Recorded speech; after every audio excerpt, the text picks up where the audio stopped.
Mahigit isang taon na ang pandemya, napakabilis ng panahon. Kung minsan hindi mo na masukat kung ano nga ba ang naging epekto nito sa mga buhay natin. Minsan tuloy maiisip mo kung kailan nga ba ito magwawakas. Ngayong bagong season ng Ride PH, ikukwento namin ang mga istorya ng pagpupursigi, pagsusumikap at pakikipaglaban ng mga kasamahan natin sa motorcycle community. Dadaanan din natin yung ilang mga lugar na unti-unti na ring nakakabangon at naghihintay sa ating pagbisita.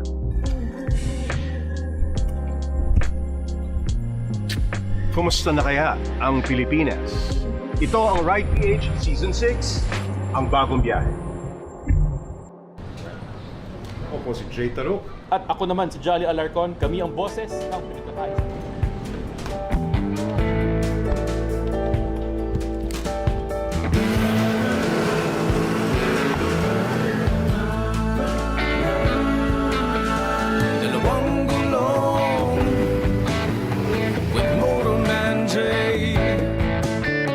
Unlimited trips sa Pinoy Highway. We'll be going far sa ilalim ng sun, with the 3 golden stars on a glorious day.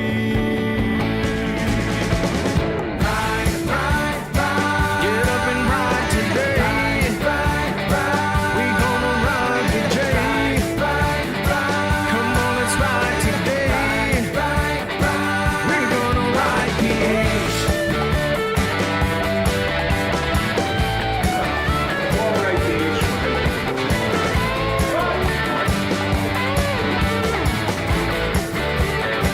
Get up, get ready to ride.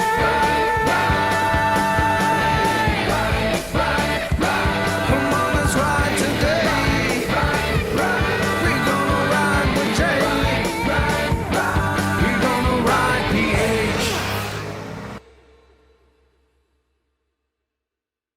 Ride PH Season 6 is presented by the Department of Tourism and the Tourism Promotions Board. Co-presented by Bain Maya. Isang taon at 7 buwan, ganyan na nga katagal tayong sinasakal ng COVID-19 pandemic. Sa huling tala ng World Health Organization, mahigit 2.5 milyon na Pilipino na ang nag-positive sa COVID-19. At sa kasamaang palad, nasa halos 40,000 na ang mga namatay. Ang ekonomiya natin, katulad ng iba pang mga bansa, dumapa din. Gaano kalaki ang ibinagsak? Ang economic performance ng bansa noong taong 2020, pinakamalala mula pa noong 1947. Galing pa tayo sa World War II noon. Sumilip ka lang sa labas sandali, kitang-kita ang epekto nito sa mga negosyo at trabaho. Dahil na rin sa pabago-bagong status ng quarantine at regulasyon sa paglabas, ang mga tindahan, restaurant, mall, public transport at kung ano-ano pa, bukas, sara. Pero may isang industriya na hindi lang basta nakasurvive sa pandemya. Lumaki at lumago pa nga ito. Yan ay ang industriya ng motorsiklo. Nakita ngayon ng taong bayan ang importansya ng isang motorcycle rider because when the economy closed down because of the pandemic, ang nagpatuloy ng paggulong ng ekonomiya is the motorcycle rider. Dahil sa mga lockdown at restrictions sa pagbiyahe, bumida nga ang mga motorsiklo sa lahat halos ng bagay na kailangan ng transportasyon, mapapagkain, gamit, online shopping, gamot at kung ano-ano pa. Motorsiklo ang #1 option. The industry of delivery, messengerial, the increase is about 1,250%. That much. Kasi ang dami nga talagang tumigil eh. Even food deliveries, the increase is over 800%. And they're able to provide jobs for the thousands and thousands, maybe millions of Filipinos who owns a motorcycle to be able to make money in spite of the pandemic. This is the industry that kept the economy going when everybody was on a standstill. Hanggang ngayon, hindi pa rin bumabalik sa normal ang public transportation sa bansa. Kaya maging mga pribadong individual, ito ang pinipili. Mabenta ang small displacement bikes at affordable scooters. Pero kahit maliit na porsyento lang ng bilang ng motorsiklo sa bansa ang mga big bikes at scooters mula sa premium brands, sumipa pa rin ang sales. Bakit nga naman hindi? Natural nang may social distancing, mas tipid pa sa gas at maintenance cost ang mga motor. Kaya pati motorcycle taxis na ipinagbawal noong mga unang buwan ng pandemya, pinayagan na rin ng gobyerno kinalaunan basta may motorcycle barrier. Nakita natin kung gaano kabilis bumalik yung pasahero dito sa mode of transportation na ito. Kasi sa MC Taxi, bukod sa sinusundo ka na mismo sa bahay mo at hinahatid ka mismo sa lugar na pupuntahan mo, you don't walk anymore. From one point to the other, you don't wait in line with other people, you don't sit down where others have sat down, you don't hold on to other people have held on to. Kasi ganun sa mass transportation eh. Plus, you're wearing your own helmet kasi pinayagan ng IATF ang mga pasahero na gamitin na sarili ng helmet para walang sharing. So that alone is PPE na already eh.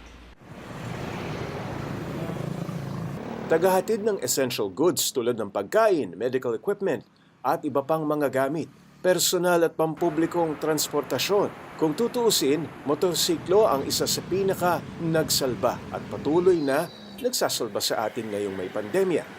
Bagay na matagal nang alam ng mga rider pero hindi pa tanggap ng iba. Out of the pandemic came a higher respect for motorcycle riders because of what they have been giving the economy, okay, as delivery riders, motorcycle taxi industry. The reason is because in the past we've been painted in a different color, negative. Motorcycle riding criminals, andyan yung mga pasaway sa kalsada. But right now, na-highlight yung positive ng isang motorcycle rider. And we hope that in the days, months, and years to come, that respect grows even bigger. Because majority of the road users are motorcycle riders. And without them, malaking dagok sa ekonomiya natin to eh. Ngayon, ang motorcycle riders ang itinuturing ng essential workers at kahanay ng ating frontliners tulad ng mga nurse at doktor. Kasabay nito, nabubusisi na rin ngayon ang tamang mga pulisiya at regulasyon para sa mga rider. Yung issue ng ride safety, motorcycle lane at iba pa, hindi naman masyadong napapansin bago nagpandemya. The safety parameters was set even before the pandemic. Na-highlight lang siya more on the pandemic kasi nabigyan ng emphasis yung motorcycle taxi after they were allowed to go back again. Napakita ng motorcycle taxi na with a little bit of training, a little bit of mindsetting towards safety and discipline, nagbabago yung ugali ng rider. And they follow the rules and regulations, especially if it means their jobs. Na-maintain nila yun eh. Even after they drop off the passenger, they take off the uniform, shut down their app, and drive normally. Kumbaga, kung ano na yung ginagawa nila araw-araw sa pamumuhay, ganun na rin sila in private. Naki-carry over na. Malaki nga talagang naitutulong ng mga rider, hindi lang sa publiko, kundi pati sa ekonomiya ng bansa. Tumutuloy kasi ang mga negosyo, trabaho at transportasyon kahit may pandemya. Kaya kahit papaano nakakaraos tayo. Pero isa rin itong malaking hamon sa ating mga rider. Ngayong nabibigyan na tayo ng prioridad, dapat nating patunayan na tama ang pagtitiwala sa atin ng gobyerno at ng publiko. Tamang rider education, training at asal sa kalye ang kailangan para lalo pa tayong mas makatulong sa pagbangon ng ating bansa mula sa pandemya.